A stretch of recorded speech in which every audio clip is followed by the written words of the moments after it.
Oke guys, jadi di video ini aku bakal bahas soal UAS di Innsbruck tahun lalu. Nah, langsung aja ya. Untuk soal yang pertama ini adalah soal teori. Dapat bagian yang pertama diminta untuk menjelaskan perbedaan soft story dan weak story. Intinya sebenarnya ya kegagalannya ini sama-sama diakibatkan oleh eh, ketidaksesuaian, maksudnya suatu lantai itu tidak memenuhi suatu persyaratan. Jadi intinya ini ngomonginnya terpusat ya, kayak misalkan bangunannya ada 5 lantai. Nah, terus lantai 3 tidak memenuhi suatu persyaratan. Sekarang persyaratannya itu persyaratan apa sih yang dimaksud? Nah, kalau yang soft story ini adalah persyaratan kekakuan. Soft itu dia lunak ya, berarti kekakuan, tingkat lunak. Jadi kalau misalkan suatu lantai itu lebih lunak dibandingkan lantai lainnya, atau kekakuannya lebih kecil, maka saat diberikan beban lateral, itu perpindahannya akan besar. Ngaruhnya kemana? Nah, ngaruhnya itu nanti driftnya itu atau simpangan antar tingkatnya juga membesar. Karena kan simpangan antar tingkat itu rumusnya adalah perpindahan di lantai I dikurangi perpindahan di lantai I kurang satu. Jadi misalkan lantai bawahnya kaku, lantai atasnya tuh lunak, berarti kan perpindahannya drift itu besar banget. Nah, apa yang terjadi? Driftnya besar. Kalau teman-teman ingat di Unstrop, itu kan momen tuh dapat timbul akibat adanya perpindahan kan, akibat adanya drift. Yang rumus 6EI apa ya? 6EI delta dibagi berapa L pangkat 3 gitu ya kalau nggak salah. Nah, itu yang ngaruh ke situ. Intinya pokoknya gaya dalamnya itu eh, bakal akan timbul gaya dalam momen pada lantai tersebut. Nah, timbul gaya dalam momen dan mungkin bakal ada efek P delta juga, maka lantai tersebut kan bakal apa ya? Bakal kolaps, bakal runtuh karena nggak direncanakan untuk menahan kondisi se ekstrim itu. Nah, nextnya adalah weak story. Kalau weak story ini eh, kegagalan di suatu lantai akibat kekuatan lateral yang kurang. Jadi kapasitas lateral komponen penahan lateral di lantai tersebut tuh kurang. Jadi intinya kayak DCR-nya kurang dari satu gitu. Nah, dengan adanya kondisi itu berarti kan ya udah dia sedirect itu. Berarti komponen tidak dapat menahan beban, komponennya hancur, terus lantai tersebut runtuh juga. Nah, kira-kira gitu sih. Jadi satu ngomongin kekakuan, satu lagi ngomongin kekuatan. Selanjutnya, bagian B ini ditanya apakah apa saja limitasi dari prosedur equivalent lateral load ELF berdasarkan ISC 716. Mengapa ada limitasi penggunaan ELF? Nah, ini teman-teman bisa buka aja ISC 716 biar lebih eh, apa ya, lebih paham lah terkait batasan ini. Ini ada di bab 12 tentang ELF.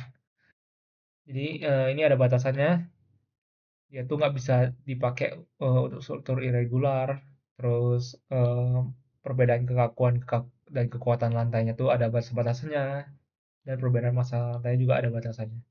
Intinya ini kayak ketidakberaturan konfigurasinya lah. Nah, terus em, limitasinya, limitasi utamanya adalah F ini kita kita hanya mengkonsiderasikan ragam getar pertama. Padahal kan struktur kita tuh sebenarnya em, apa ya, perpindahannya itu merupakan kontribusi dari berbagai ragam getar. Jadi ragam getar kedua, ketiga itu ada kontribusinya juga.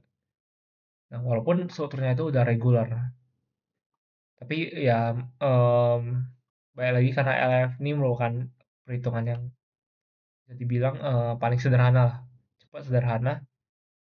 Ya makanya dia cuma mempertimbangkan ragam getar pertama, lebih lebih praktis dengan dengan trade off bahwa LF ini tidak dapat digunakan untuk setiap kasus bangunan. Nah, untuk kasus yang lebih kompleks disarankan untuk menggunakan prosedur yang lebih baik seperti RSA, retrospektra atau non-linear time history analysis gitu. Next, bagian C ditanya ada terkait fungsi nilai faktor keutamaan pada metode RSA. Jadi ini konteksnya adalah kalau teman-teman merancang bangunan menggunakan metode RSA, itu teman-teman perlu menentukan kategori risiko struktur teman-teman. Nah, itu tuh ada di SNI 1726, harusnya bab awal-awal itu terkait seberapa rentan suatu bangunan harus apa ya? Pokoknya seberapa penting bangunan tersebut. Jadi kalau teman-teman ingat di kayak harusnya dia ada di tubes-tubes. Kalau nggak salah di baja ada sih. Nah itu em, apa ya? Teman-teman perlu nge-define dulu bangunannya itu fungsinya sebagai apa. Misalkan bangunan perkantoran. Nah, bangunan perkantoran itu biasa masuknya ke kategori risiko 2. Nah, sedangkan kalau bangunan yang lebih penting kayak bangunan yang digunakan untuk evakuasi saat terjadi gempa atau bangunan yang dapat em, apa ya? Bangunan yang dapat memicu korban jiwa yang sangat besar atau bangunan yang banyak orang lah isinya. Nah, itu tuh dia bakal lebih penting. Contohnya kayak rumah sakit, sekolah. Itu tuh tingkat kategori risikonya maksudnya udah kayak mungkin 3 atau 4 gitu. Ngaruhnya kemana? Kalau kategori risiko lebih tinggi, itu ada yang namanya importance factor, seismic importance factor. Itu ada nilai 1,25, 1,5. Intinya ya ini nanti bakal ngaruh lah ke desain bangunan teman-teman. Kayak simpelnya kayak yang harusnya teman-teman rancangnya cuma satu, itu berarti ada peningkatan 25% dari bebannya. Kurang lebih kayak gitu. Nah, ini untuk memastikan em, casualty yang terjadi itu lebih dikit. Nah, ini ada contoh lainnya, tempat ibadah juga. Next, ini ditanya terkait konsep nilai redundansi pada metode RSA. Nah, nilai redundansi itu sebenarnya em, di sini belum dituliskan ya. Intinya dia itu nilai itu bisa satu atau bisa 1,3. Itu tergantung dari apa? Tergantung dari kemampuan redundansi struktur. Jadi di SNI 1726 atau di ICI 716 itu dijelasin persyaratan struktur itu persyaratan pengecekan redundansi struktur. Jadi lantai yang menahan lebih dari 35% gaya geser itu teman-teman harus modif. Misalkan kalau SRPMK baloknya itu teman-teman harus rilis. Jadi seolah-olah baloknya itu udah leleh. Nah, kalau ada bracing, itu kasusnya bracingnya itu harus teman-teman delete dari pemodelan. Jadi seolah-olah bracingnya itu udah hancur, udah nggak ada. Nah, dari situ nanti teman-teman bakal ngeran lagi analisisnya, terus ngecek ketidakberaturan torsi. Dan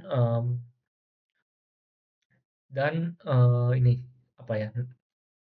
Kekuatan bangunan teman-teman saat beban gempanya direduksi sebesar 33%. Nah, kalau udah memenuhi itu semuanya, itu nanti nilai rohnya bisa diambil sebesar satu. Nah, tapi kasus lain kalau teman-teman misalkan malas ngecek gitu, atau kayak ternyata pas ngecek tidak memenuhi, itu rohnya nggak mau diambil sebesar 1,3. 1,3 itu artinya beban lateral yang teman-teman rencanakan, beban gempanya itu 1,3 kali dari yang diperlukan jika teman-teman udah ada redundansi struktur. Jadi redundansinya itu udah dikonsiderasi dengan meningkatkan bebannya. Nah, kira-kira arahnya tuh ke sana.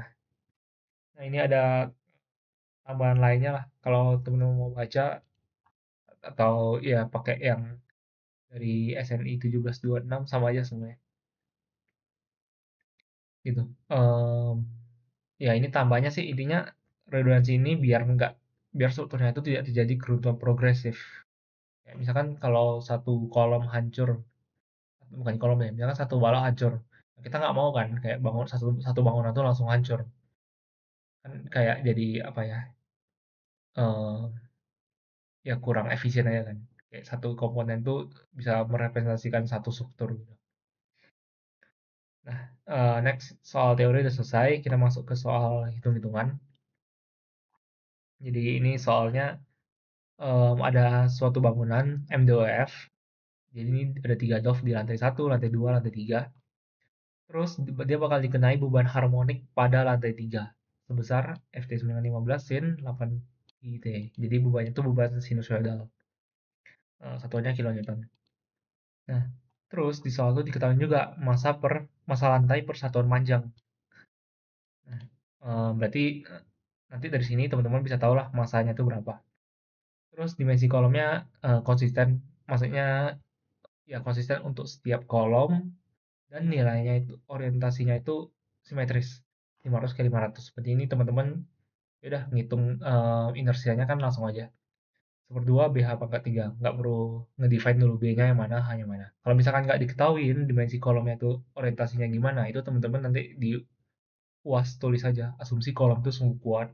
Nah, kalau sumbu kuat berarti nanti H-nya itu ngambil yang nilai yang besar dan dipangkat 3 kan. Gitu aja sih. Untuk dimensi kolom. Kalau menurut elastisitasnya ini nilai fix, dia itu beton 28.000 MPa. Nah, ini pertanyaan pertama adalah vektor gaya inersia dan matriks massa.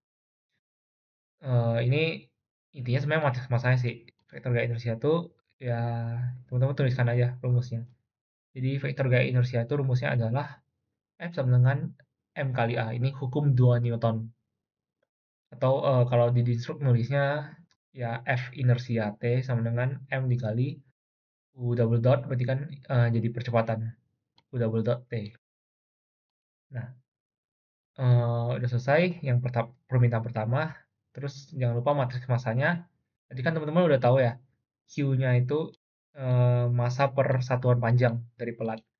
Nah, berarti kan ini tinggal dikalikan panjang pelatnya aja. Karena lantai satu tuh dia pelatnya tuh ada 3 bentang, berarti kan ini harus ditambahin ya 4 tambah 3,5 tambah 4. Berarti dikalikan Q1. Nah, kalau lantai 2 tuh cuma ada 2 bentang, sedangkan lantai 3 cuma ada 1 bentang.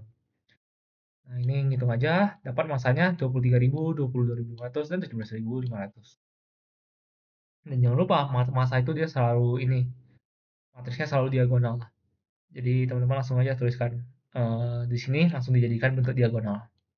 Satuannya kilogram. Jadi ini hal penting lagi, satuannya selalu konsisten, apa ya? Selalu konsisten. Kalau bisa sih SI ya. Kayak misalkan nih kekakuan, ini aku konsisten pakai Newton meter. Nah, ntar kalau di hasil akhir baru, kalau misalkan kalau mau modif jadi kilonewton atau milimeter, nah itu baru diperbolehkan atau disarankannya di akhir pengerjaan. Oke, nextnya yang B ditanya terkait vektor gaya elastik dan matriks kekakuan struktur. Nah, vektor gaya elastik itu kan em, kayak bisa diibaratkan sebagai spring kan, F spring. Spring T sama dengan K dikali UT. Ini rumus kayak fisika biasa lah, kekakuan pegas dikali perpindahannya. Nah, nextnya kita perlu merumuskan matriks K. Tapi kita lihat dulu kondisi soalnya nih. Jadi ini soalnya kebetulan tinggi setiap lantainya tuh seragam ya, 3 meter. Nah, tapi perletakannya ini nggak seragam. Ada yang sendi, ada yang jepit. Nah, kita nggak mensederhanakan perhitungannya gimana. Nah, kalau teman-teman ingat, K itu ada yang jepit-jepit, ada yang jepit sendi. Itu kan rumusnya beda. Kalau jepit-jepit 12 EI per L pangkat 3, kalau jepit sendi jadi 4 EI per L pangkat 3 ya. Oh sorry, 3 EI per L pangkat 3. Nah, Mmm, udah ini karena tingginya sama intinya dibagi jadi 2 K-nya, terus K jepit-jepit ini pelat rigid ya, pelat rigid itu sama aja kayak jepit atau balok sangat kaku sama ya. Ini rigid berarti jepit-jepit berarti ini 12 EI per R pangkat 3. Nah, sama kayak lantai atasnya, lantai 2 yang dibatasi sama Q1 Q2. Ini kan pelatnya rigid. Nah, ini rigid juga. Berarti kan jepit-jepit. Berarti ini juga 12 EI per R pangkat 3. Nah, yang 3i per pangkat 3 itu cuma yang ini. Yang ada sendi rigid sama yang ini, sendi rigid yang kanan. Nah, jadi teman-teman hitung dulu ya K1 K2-nya.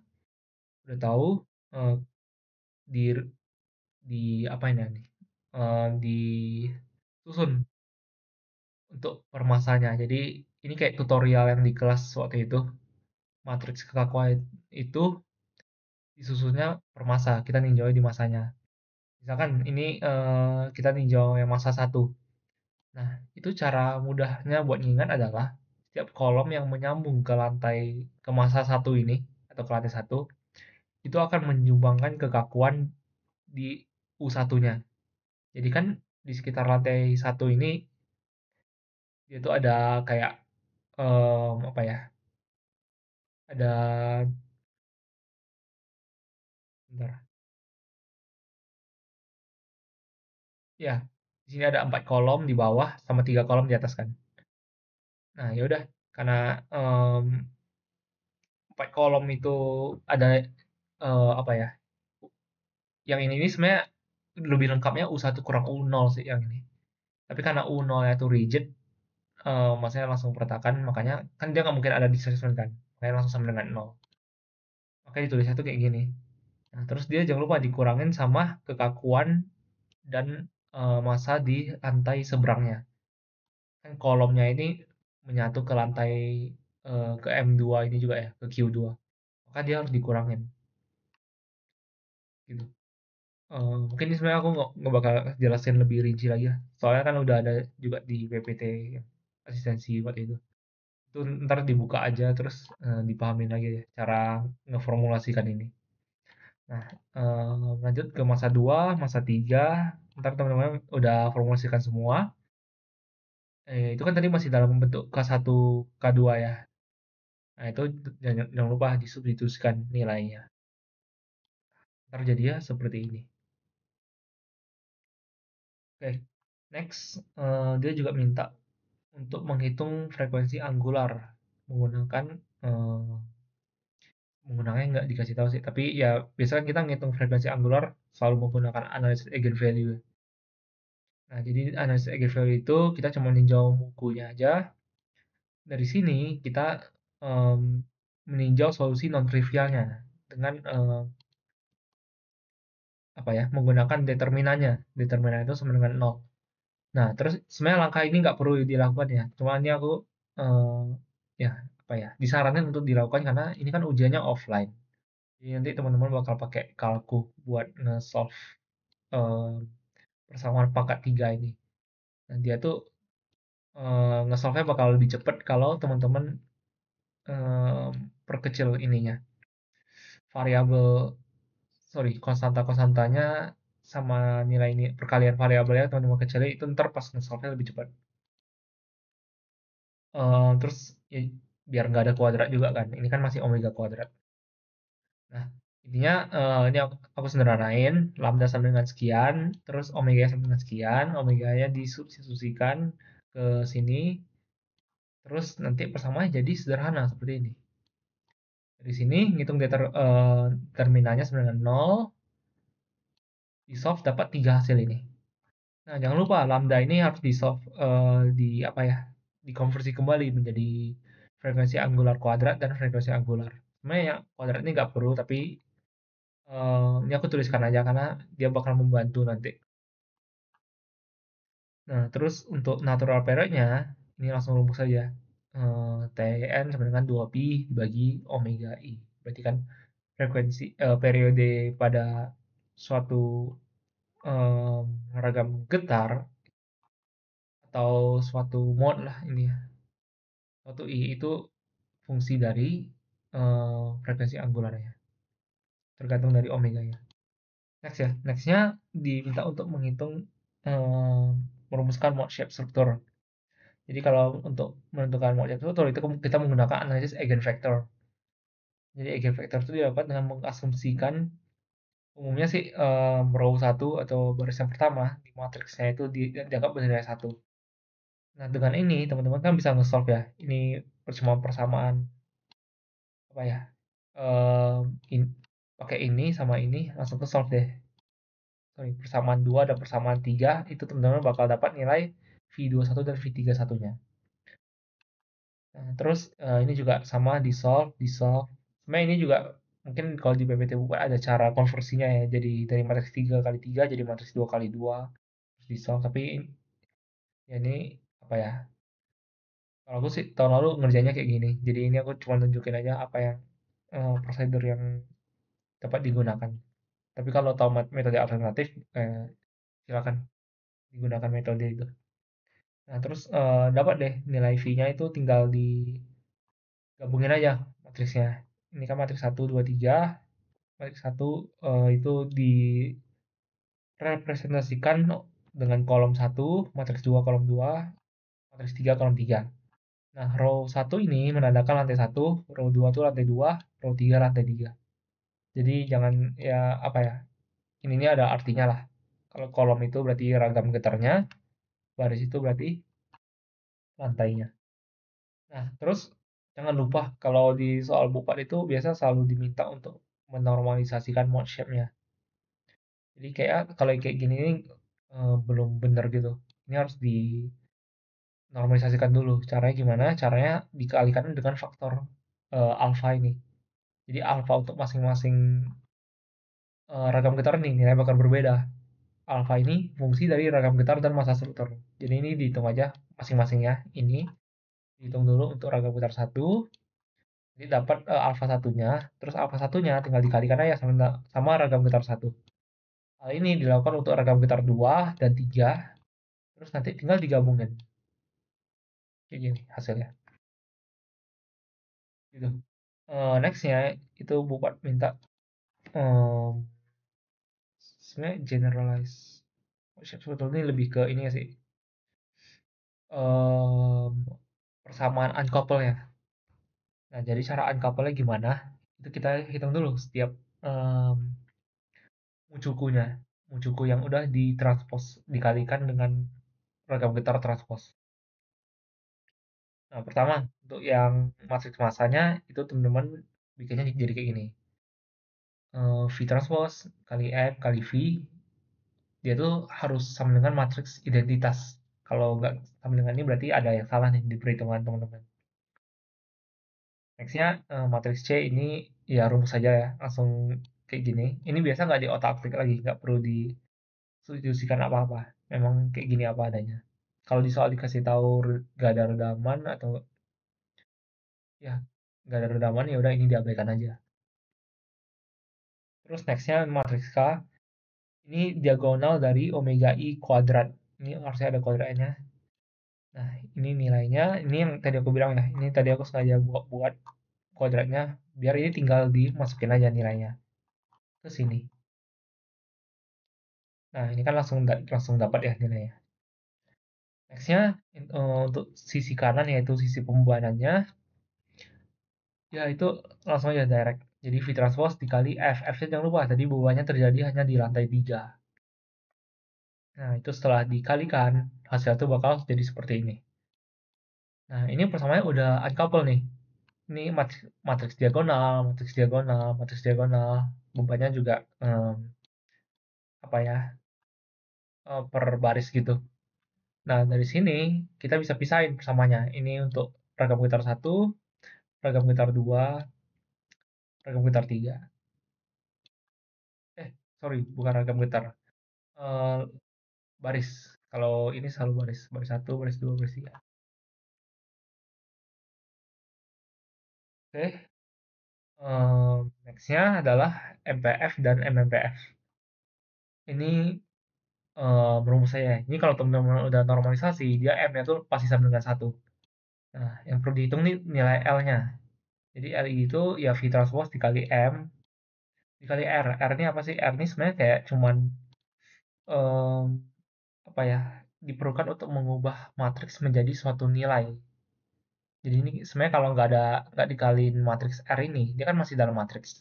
Nah, padahal L ini kita maunya dalam suatu nilai gitu. Makanya ini hasilnya kan jadi bagus, 240,9 kg. Hal yang sama untuk L2, L3, terus MPF untuk masing-masing nilai apanya? Masing-masing I itu tergantung dari LI per MI. Tapi kan MI-nya tuh sama dengan 1, berarti sama aja dengan MPF. Maksudnya ini bisa dituliskan kembali sebagai MPF sama dengan L. Jadi MPF 1 sama dengan yang ini, L1, MPF 2, L2, dan MPF 3, L3.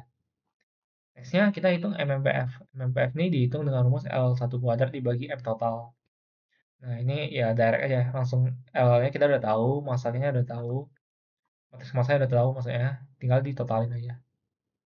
Udah deh, dapat nilainya yang umumnya dituliskan dalam bentuk persen. Jadi dikali 100 lagi aja. Nah, next ke story displacement ya. Jadi di story displacement ini kita harus tentukan dulu nilai YT-nya tuh berapa. Nah, ini kan karena beban harmonik, ini buka maksudnya materinya yang udah dipelajari ya di pas sebelum UTS kemarin. Jadi ini dibuka yang materi S2F-nya. Setelah S2F sih ini. Nah, intinya kalau harmonic loading dia tuh pakai rumus yang ini. Karena kan bebannya sinusoidal juga ya. Nah, terus untuk VI-nya tuh langsung pakai rumus ini. Sama beta I-nya pakai rumus ini. Nah, terus yang perlu didefinisikan adalah variabel itu apa aja sih? Nah, kalau P ini adalah konstanta ruas kanan teman-teman atau ruas konstanta dari beban yang ada. Misalkan ini ya, ini kan ragam getar. Ini kan lantai satunya ya. Nah, itu bebannya itu P0 itu 78,81. Nah, makanya ini kan sama ya, 78,81. K-nya itu berarti kekakuannya. Kekakuannya itu kan berarti ada di U-nya ya, atau di Y-nya doang. Nah, ini 16,1658,41. Yang ini.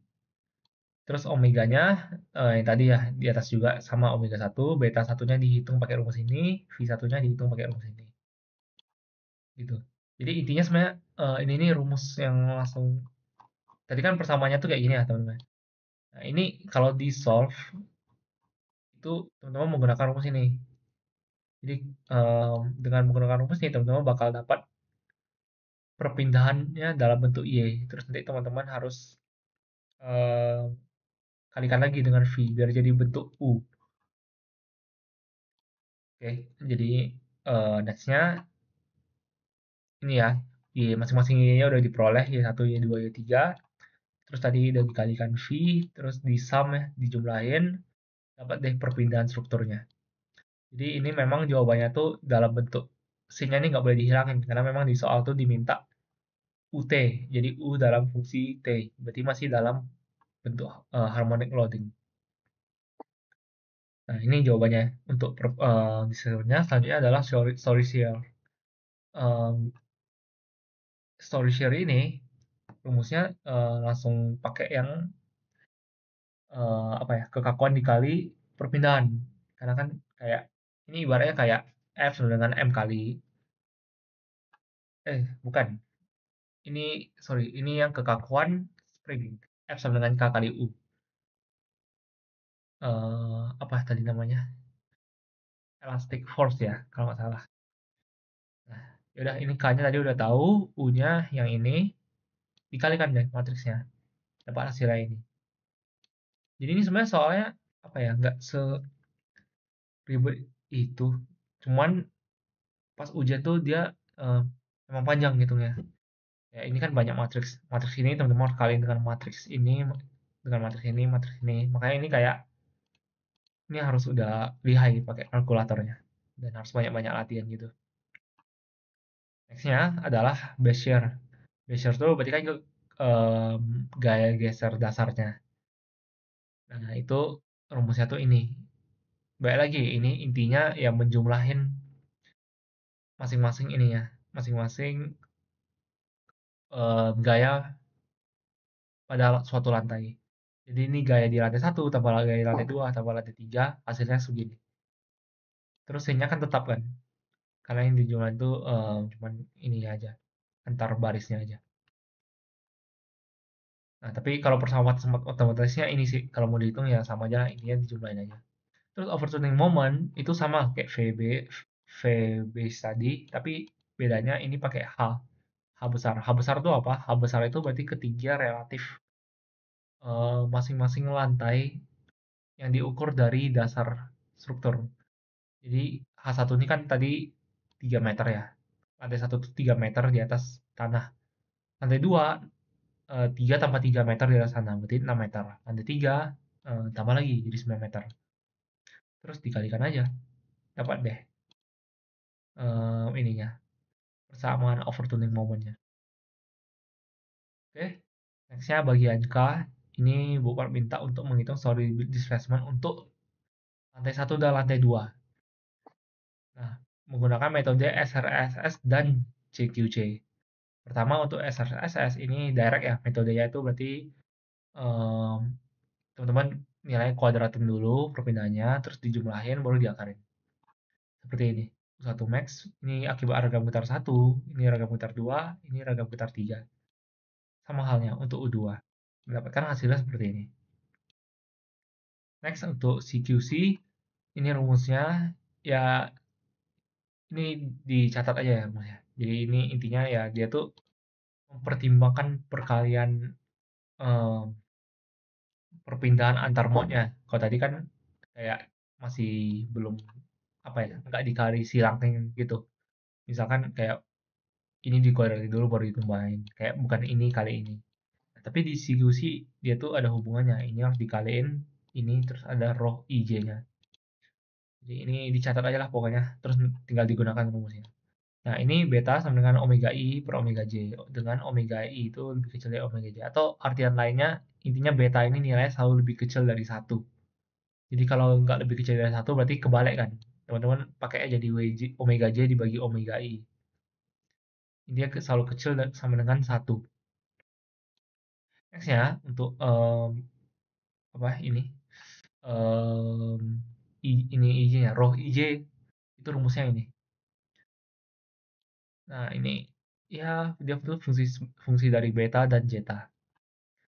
Terus RIJ itu nilai ini perkaliannya ini sama lah kayak yang ini. Terus RI itu berarti jumlah semuanya di dalam ini. Terus UI max sama dengan yang ini sama akar dari sigma RI. Nah, ini kalau di ujian kan dia nggak pakai Excel. Ini ya apa ya? Biasa sih langkahnya teman-teman gambar dulu tabelnya, tabel yang kayak gini. Baru itu teman-teman ngitungnya ya apa ya? Kayak pinter-pinter gitu gitu nah. Karena dia tuh kayak ada yang berulang-ulang gitu loh. Kayak ini misalkan udah 1 0,39 0,26. Terus ini 0,66. Angka lainnya sama kayak mengulang-ulang aja. Kayak 32 sama kayak 23. Terus ini sebenarnya juga eh, apa ya? Ini cuma rekap aja. Jadi ini U1, U2 ini nilai yang di sini itu loh. Yang ini. Tapi bebas lah. Ini pokoknya tergantung teman-teman aja lah. Enaknya ngitungnya gimana. Tapi kalau aku dulu selalu bikin tabel kayak gini sih. Biar ngitungnya itu nggak apa ya, langsung di halaman yang sama gitu. Nah, intinya kalau udah dihitung, nanti dapat UMax-nya nilai segini. Nggak beda jauh lah sama yang sebelumnya. Nextnya untuk sorry share, itu cara ngitungnya. Nah, ini penting banget. Dia tuh nggak bisa, misalkan di soal buku itu kan ditanya terkait story share maksimum dengan metode SRS dan CQC. Itu teman-teman nggak bisa eh, menghitung SRSS story share dari SRSS pada U. Jadi misalkan ini teman-teman udah tahu ya, em, U max-nya tuh berapa, U1 max, U2 max. Terus teman-teman langsung kalikan dengan matriks K, dapat V max-nya. Nah, itu hal yang salah. Itu nggak boleh. Yang harus dilakukan adalah teman-teman harus menghitung dulu nilai V max-nya. V max masing-masing ragam getarnya. Jadi ini kan mode 1, mode 2, mode 3. Nah, dari situ baru teman-teman SRSS atau CQC kan. Gitu. Oh, sorry, ini salah highlight. Ini mode 1. Iya, bener bener sih. Ini udah bener sih. Ini mode 1, mode 2, mode 3. Nah, dari V1, V2, V3 ini baru bisa teman-teman hitung kombinasi antar ragam getarnya. Nah, untuk yang SRS sama kayak tadi, langsung diakar kuadratin. Untuk yang CQC sama juga, tapi ini kan di Bupan nggak kasih tahu ya, ini untuk lantai berapa aja. Berarti ini asumsinya di semua lantai misalnya. Jadi ini aku bikin di lantai 1, 2, 3. Berarti kan perhitungannya lebih panjang, tabel lebih panjang, tapi dia sama aja kayak ngitung omega, beta, roh, IJ, VI. Sorry, ini sebenarnya rekap aja, rekap VI, VJ, terus ngitung RIJ, ngitung RI, dan dapat Vmax-nya. Nah, dari sini dapat deh tiga nilai ini, 9,284, 9,390, dan 10,333. Next-nya itu diminta untuk menghitung base share. Jadi sama seperti tadi, teman-teman harus pakai nilai yang ini. Yang tadi mana ya? Base share. Nah, yang ini. Ini kan nilai base share-nya. Kalau nilai maksimum kan sini sama dengan 1. Jadi ini langsung teman-teman lihat konstantanya aja. Nah, dari konstantanya itu baru teman-teman SRSS atau CQC kan. Eee, Tadi ini udah ya. Nah, yang ini. Nah, untuk base share itu kan nilainya udah di base ya, alias kayak sudah tidak mempertimbangkan setiap lantai lagi. Tadi kan ada lantai 1, 2, 3. Ini cuma ngomongin lantai dasar. Maka CQC juga lebih sederhana. Dia cuman apa ya? Cuma ada satu nilai untuk masing-masing ininya barisnya. Tadi kan ini kayak ada banyak banget ya. Untuk masing-masing J dia ada tiga nilai. Nah, ini untuk setiap J dia cuma ada satu nilai. Nah, dari sini sama prinsipnya. Pakai prinsip CQC dapat nilainya segini. Nextnya terakhir overtuning moment ini sama proses kayak sebelumnya, cuman ini kita pakai MOV, di SRS kan, terus di CQC kan. Udah deh, selesai. Bagian terakhir itu Bupat minta untuk membandingkan nilai yang didapatkan dari poin K hingga N dengan hasil mendapatkan dari poin G hingga J. Nah, ini kan ini direkap aja. Jadi di G sampai J ini kita kan bikin sebuah apa ya? Fungsi ya. Ini fungsi perpindahan, ini fungsi gaya story share, ini fungsi base share, ini fungsi overturning moment. Nah, terus ini nilai maksimumnya. Nah, nilai maksimumnya kita hitung dua kali. Pertama menggunakan SRSS, kedua menggunakan CQC. Nah, ini U maksimum, ini V maksimum, ini V base maksimum, dan yang terakhir overturning moment maksimum. Nah, di sini ya teman-teman apa ya menyimpulkan sendiri apa sih misalkan kalau di sini aku bikinnya dulu em, apa ya ini ya intinya ini tuh nilai generalnya kalau teman-teman mau tahu nilai di setiap eksak di waktu tertentunya berapa maka ini nilai maksimumnya gitu aja terus di sini aku nyimpulin juga terkait em, komparasi metode SRS dan CQC. Ternyata ini kalau teman-teman lihat nilainya 122 12513 sama 12501 dan 1993 dengan 1997 ini kan nilainya nggak beda jauh kan. Sama kayak ini. Ini dan ini nilainya nggak beda jauh. Ini nggak beda jauh dan ini juga sangat dekat nilainya. Maka di sini aku nyimpulin bahwa